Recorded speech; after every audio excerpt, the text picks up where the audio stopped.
Hey, Danny Matta here, founder of PT Biz, and we are on part 2 of our Clinicians Compass series, which is based off of the new book that I just wrote.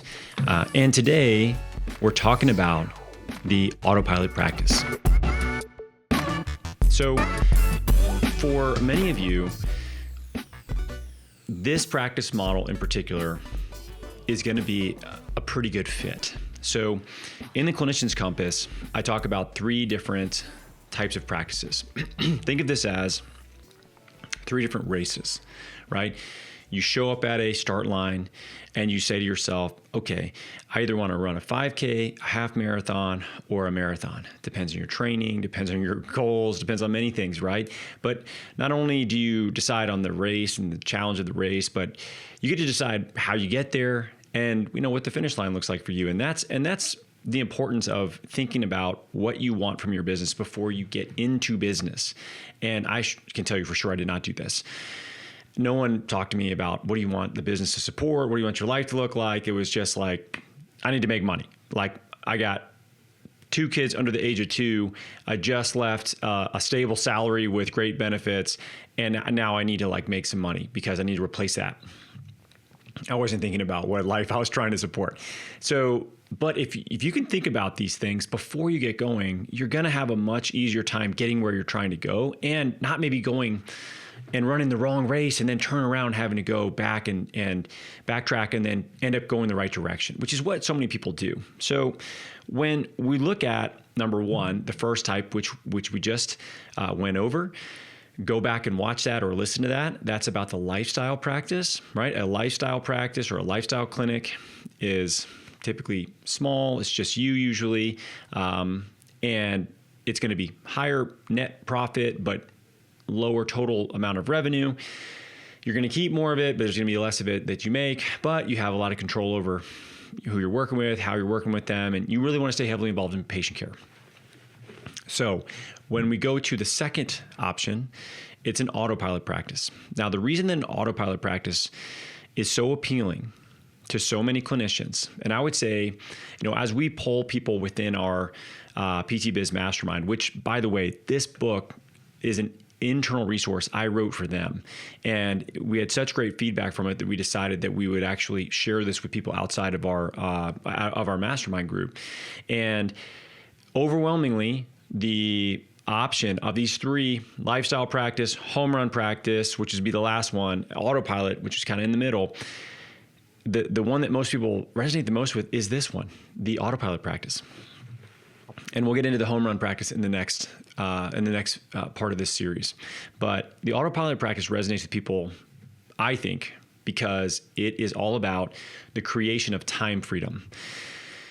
The lifestyle practice is, in a lot of ways, it creates freedom of how you work with people and allows you to still stay in the profession and make more money than you do working somewhere else. So it can be a really great fit. But for a lot of people, especially people that have a family or want to have a family, a autopilot practice makes a lot of sense for alignment with the life that they want. So let me kind of detail out what an autopilot practice is real quick. So an autopilot practice is going to be a clinic that's somewhere between $500,000 and $3 million in top line revenue. And $500,000 may sound like a lot, but I'll explain why you need a lot of revenue. It's really not that much revenue, top line revenue for a clinic, and it depends how efficient you are, but you can make it work for as small revenue as $500,000. But really, you probably need to be somewhere in the range of at least 7 figures, low 7 figures. But an autopilot practice is a practice in which you have essentially completely replaced yourself. You replaced yourself both as, the ability to replace yourself clinically, the ability to replace yourself administratively, and potentially even for all of the leadership side of things as well, depending on how much you want to remove yourself. But it gives you options, and it allows you to create a lot of time freedom, time flexibility to do what you want with that time. Now, that might in turn be just going back and working on the business more and working on things that don't require you to be there day to day, maybe bigger picture things. It may be that you want to be more heavily involved in your kids' school. It may be that you want to be more heavily involved in nonprofit work in your local area. It could be that you want to pursue another business potentially. It could be many different things, whatever it is that you want to do. If you just want to meditate 3 days a week, cool. It doesn't matter. It's what do you want to do with your time? And the whole point of an autopilot practice is to create an entity that runs without you, but to do so in a sustainable way, because you want to create stability. This is creating time freedom and a revenue stream for you. Now, here's the thing about an autopilot practice that may not align with people as much as maybe taking a really big swing and doing something like a home run clinic, which I'll get into in the next video, is it's not going to be as fast growing, right? It's going to be slower growth, in a lot of cases very stable. And you hit sort of a threshold where, you can't really grow past that without you being more directly involved, which kind of removes the autopilot part of it, right? So there's that. That could be a potential financial negative for you, but there's still intrinsic value here, and you can sell one of these clinics. These clinics are very sellable. I sold a clinic that was like this, and the reason that it had value is because someone saw that I didn't have to be involved day to day for this thing to still be effective and profitable and have sticking power, right?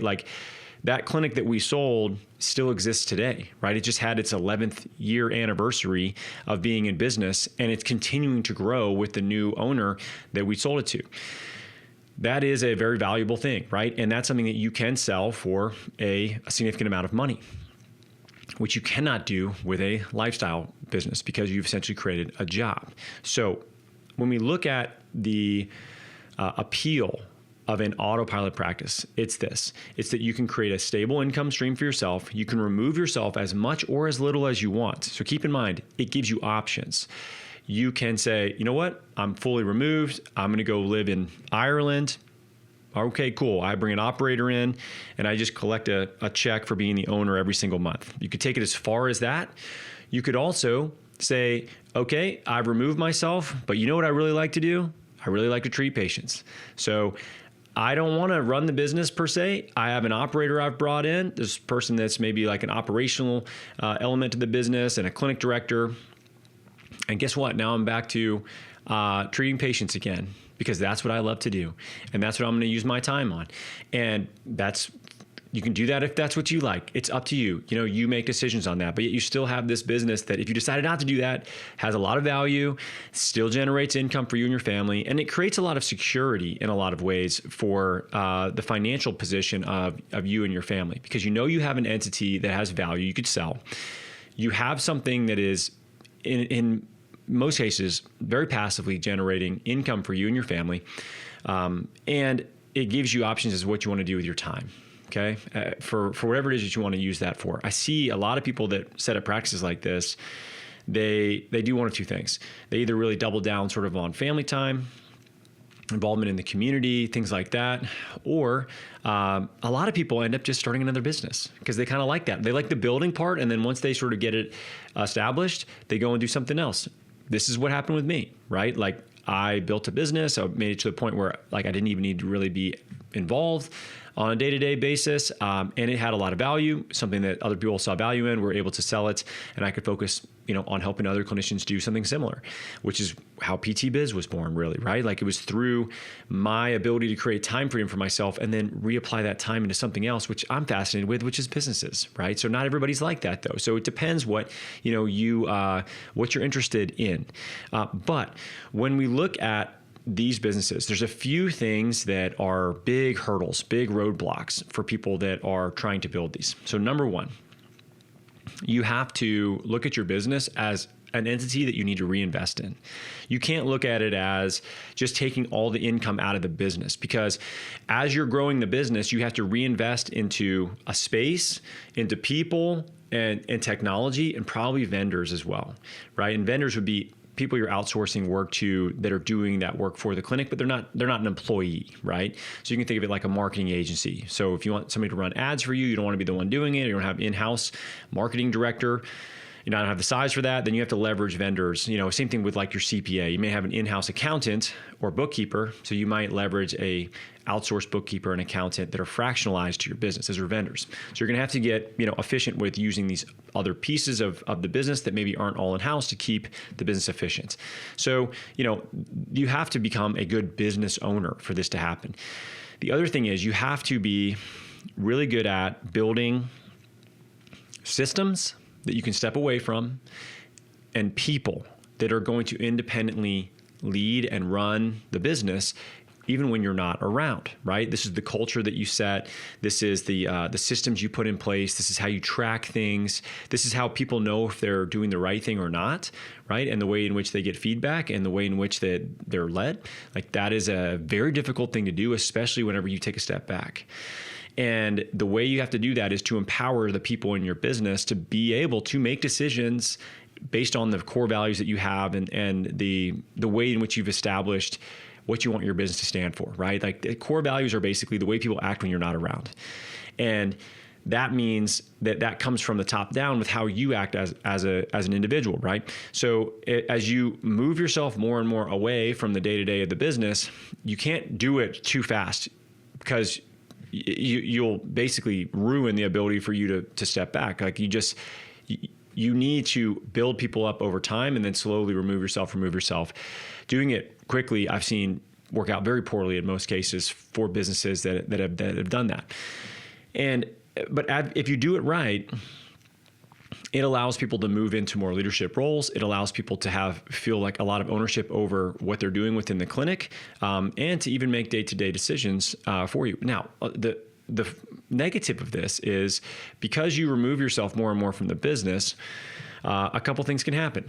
Number one, you can remove yourself from the culture that you're such a big part of and yet you enjoy. And if you do that, you might find, now I feel less satisfied because I'm not as involved in the business. Well, that's probably a pretty good key that you should be more involved in the business. Now, maybe you don't have to do all the work directly, but you should be more involved in the business day to day from more of a 30,000 foot view and doing more leadership-based work, more development of the business, right? Because you find enjoyment in that.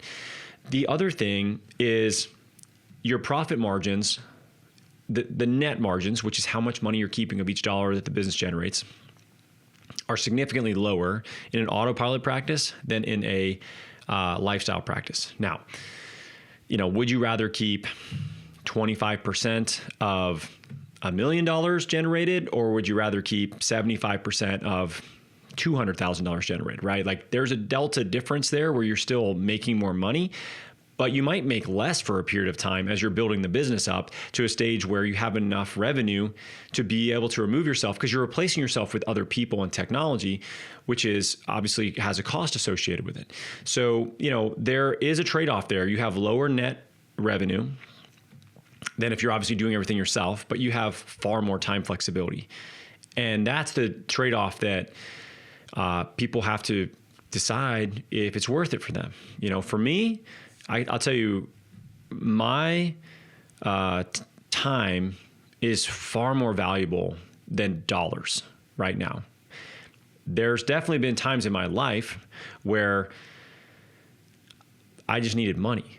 Like money was worth way more than my time.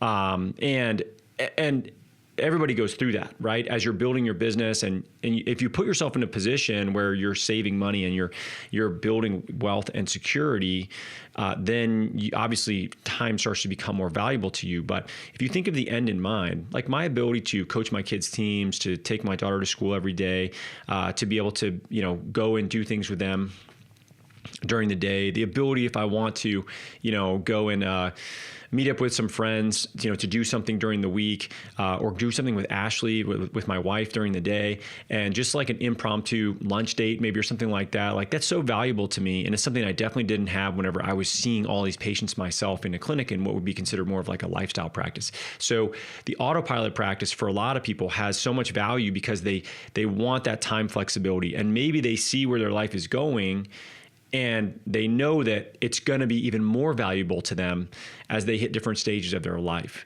So the autopilot practice is all about time freedom. you can absolutely have a great income associated with that, but it's not going to be as high per se as if you were doing a lot more of the work yourself, because you're bringing other people in to be able to run a business instead of you doing everything yourself, which in a lot of ways can get to a place where it increases your income, but it won't feel like that at first. It'll feel like your investment, which is back into people, space, and technology, is decreasing your take-home pay, which it will for a while, right? But you have to look at the amount of work you're putting in per, how many hours are you putting in to generate that income? So your dollar productive activities, your tasks, if you're working in that business 10 hours a week and you're making the same as somebody who's working 40 hours a week, like you're making 4 times as much of them per hour is the way to look at it. It's the way that I think about it. So it's all about, being able to have something that is running without you. It's a safe place to be too. Like, what if you get hurt? Well, if you get hurt, you still have income. You still have an entity that has a lot of value that you could sell, your family could sell, your family continue to own and have perpetual income from that. That is a pretty damn valuable thing to many people, especially those of us that have, people that depend on us.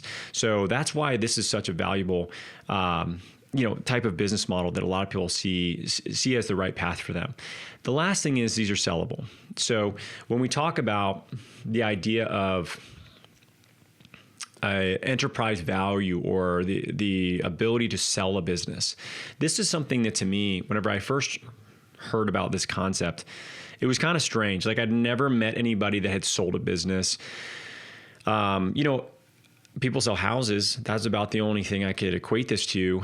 But the reason that people buy a business is because they view it as a way in which their money can get yield, or they view it as something that maybe is undervalued that then they can grow, and that money, it has a better return. So for instance, if I'm an investor and I see a clinic, and let's say that clinic makes $200,000 in net profit, and just to make my math easy, let's say I have $1 million to buy this business, and I say, okay, I'll give you $1 million for this business, and that business has a track record of being able to generate $200,000 a year with me having to do no work really in the business. I can maybe sort of passively manage, and it's functional. It will continue to do that. Then to me, like, after 5 years, I've fully returned my investment, and I'm making $200,000 a year of income from something that also has the potential to grow and that I could resell for the same amount, if not more money than I bought it for. So that is what's considered like a cash flow investment. And there's a lot of people that buy businesses like that because they want to have a perpetual income stream. This is what a lot of people do with, like, real estate is like this. A lot of people that have a bunch of resources or pull money together with private equity, and they do this, they buy real estate because they know people need a place to live, and there's a yield on their money, right, associated with the building based on how much rent they're getting and the cost to run it. The other thing that happens is people might look to buy a business and then merge them with other businesses because that creates a bigger total value. So let's say I have one clinic like this, and let's say that clinic is making $1 million and $200,000 in net profit. Well, if I can get 3 of those, then now I have top line $3 million, net profit $600,000, and that might put me in a different bracket in terms of what somebody's willing to pay for it. So maybe somebody willing to pay 5 times net profit, now maybe I can sell it for 7 times net profit because it's bigger. That means it's going to be more stable. It's going to attract investors that have more money that are willing to pay a bit more because they want more yield, right? So in that scenario, people might put those together. They call these roll-up strategies. They might buy multiple and then they resell it, and they resell it at a higher multiple, and they make money that way, right? So the whole point of this is you're building something that other people find value in. That's the key. You may find a tremendous amount of value in it and never want to sell it, and that's totally fair too. You may not want to do that. It may not align with what you want to do. I think holding on to businesses long-term is probably the best option, honestly. But if you look at the ability to sell something if you want to, like for me, I wanted to move on to solely focus on this. So it made a lot of sense for me to sell that to somebody that I trusted so that they could take our business and put 100% effort into it to give our staff better opportunities. That is the number one reason why we sold our business. We didn't have to. It would be great to have a passive income vehicle that we didn't have to spend a lot of time on, but we want our staff to have better opportunities, and we needed somebody that wanted to grow that, which is what we found. And we're very thankful and happy with the decision that we made and the person that took over that business for us. But if it wasn't something that had value, nobody would want to buy it. So when you're building an autopilot practice, one of the greatest advantages is that you have options. And sadly, most people who start a business just close it one day. I was just talking to an electrician we had to have come out to do some work on some circuits in our house that had gone out and they had to replace. And he had been an electrician for like 30 years. And he just was about to retire. He couldn't sell his business. He's basically him and another guy doing all the work. And he's just going to shut it down, And this is a business that does over 7 figures of revenue a year. And this guy just didn't even know what to do with it, right? Because he hasn't created something that isn't dependent on him. So there's not as much value there. And there's not a lot of people interested in buying that versus buying something that can run without you being involved. So one of the greatest advantages to an autopilot practice is it gives you options. You can hold on to it. It can provide perpetual income. You can get as involved as you want or you don't want based on whatever your goals are and what aligns with your life. And then ultimately, you have an asset you could sell for, a life-changing amount of money. And for a lot of people, they may want to do that and just say, "Cool, I'm done working now. I'm retired. I just want to play golf every day, and maybe I volunteer at a golf course as a starting marshal or something like that. And I'm just going to cruise into the rest of my life." And that's what they want to do. And now they have the financial means to do so because they've created this entity that has value to somebody else in a way that a lifestyle clinic or practice just does not, right? So this is the autopilot practice. This is the clinic, like I said, that most people really align the most with. And when you look at the book that I wrote, the back half of this book is really all about these three different options. So lifestyle clinic, an autopilot clinic, or a home run clinic, which is what we're going to get into in the next episode. We'll talk about that. We'll talk about who that's appropriate for, who it's not. And the goal of this is for me to help you clarify what challenge you want to take on, what race do you want to run in business, get clear on that so that you have, like, the idea of a clinician's compass is, you look at your compass, you're going, okay, I'm going north. I know I'm headed the right direction, right? And even if you get lost along the way, you can look back there and say, shit, I'm kind of going the wrong direction. Correct course, go in the right direction and end up where you're trying to go, and not end up running the wrong race and ended up in the wrong place because you thought that's what you were supposed to do, right? Maybe now you hear me explain some of these things and you're like, damn, a lifestyle practice makes the most sense for me. But I just thought that if I do that, that means that I haven't made it like a real business or whatever. And it's like, that's not the right way to look at it. A right way to look at it is, what do you want from your life, and which business vehicle supports that in the appropriate manner and allows you to live the life that you want? Because the business should not become your life. The business should support your life. That's the key. And that's not what most entrepreneurs end up with. They end up with this behemoth of a thing that runs their life. And if you're listening to this and that's you, you know what I'm talking about. And I've been around enough entrepreneurs that are on their third marriage, they're stressed out, they have terrible health, they have terrible relationships with their family, their friends, and they have one thing that's going well for them, and that's that they have a business that makes money. That ain't what I want. All right. That's not the life that I signed up for. And, if you can be intentional about what you do, then you can get where you're trying to go without failing every other aspect of your life at the same time, which is traditionally, a lot of what we see in the entrepreneur world. So this is the autopilot practice. Again, this is the one that I think resonates the most with the people that we work with. Maybe it resonates the most with you. Maybe it doesn't. But this is the one that for us, we actually chose this option unintentionally. I didn't know this was a race that I was going to run. It's just where we ended up with our clinic. And it's a fantastic business model for these types of clinics. So in the next one, I'm going to talk about the home run clinic, what that looks like, who it's appropriate for. And then after that, you'll be able to make your decision which one's right for you. So as always, thanks for watching. Thanks for listening. And we'll catch you next one.